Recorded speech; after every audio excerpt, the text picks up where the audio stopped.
So we got our spring chickens, and as day-old chicks, now they are going on 18 weeks on Tuesday. This is our rooster. He was a mistake. Oops. Rooster.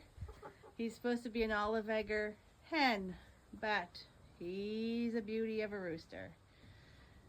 I'm just wondering when he's going to start doing his job, because I have some chickens here that I want to breed. Oh, and there he goes.